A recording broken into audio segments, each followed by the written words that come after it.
When you think of the Ramayana, your mind probably jumps to Ram, Sita, Hanuman, and of course the big bad, Ravan.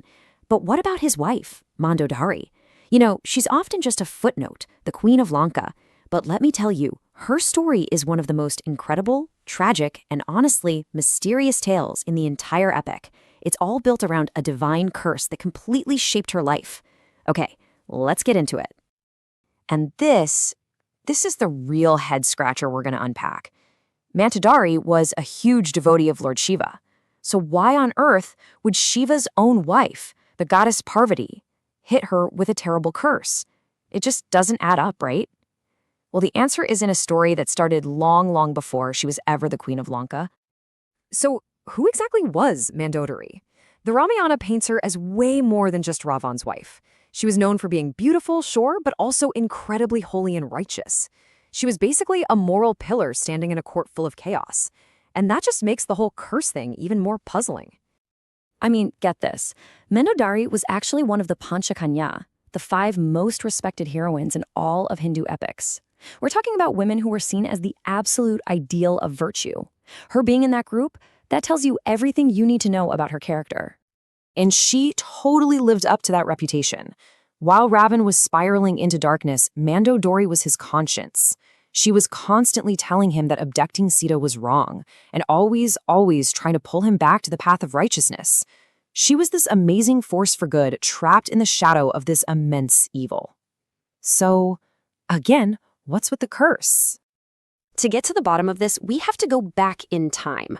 Before Mandodari was even Mandodari, her story really kicks off with a celestial nymph, an apsara by the name of Madhura.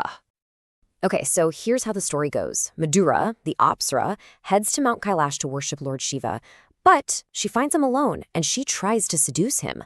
Well, wouldn't you know it, just at that moment, Goddess Parvati comes back. She sees the sacred ash from Shiva's body all over Madhura, and she is furious, just overcome with rage. And in that moment, she unleashes this absolutely devastating curse. And boom, that was the curse. For what she did, Madhura was sentenced to live as a frog, trapped inside a well for 12 long years. A really harsh punishment. Lord Shiva actually begged Parvati to reconsider, and she softened just a tiny bit. She said that only after those 12 years of penance could Madhura finally get her true form back. So you're probably wondering, how does a cursed Apsara become the queen of Lanka? This is where everything clicks together. The curse might be over, but for Madhura, the journey is really just getting started. So as fate would have it, right as Madhura's 12 years as a frog were ending, the Asura king Mayasura and his wife Hema were nearby performing their own penance, praying for a daughter. So as Madhura turns back into her beautiful Apsara form, she cries out for help. Mayasura and Hema hear her, they rescue her from the well, and they adopt her as their own daughter, giving her a brand new name, Mandodari. So now, with a new life and a new name, her path was about to cross with the most powerful and feared king of the age, the 10-headed demon king, Ravan.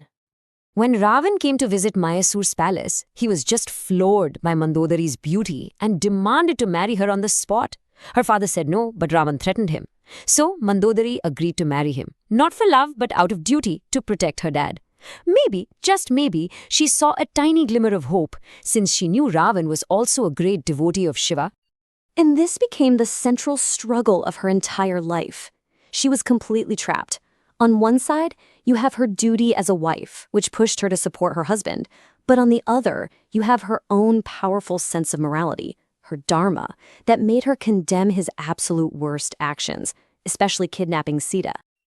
Her whole life was this constant internal battle. But what happened after the Great War?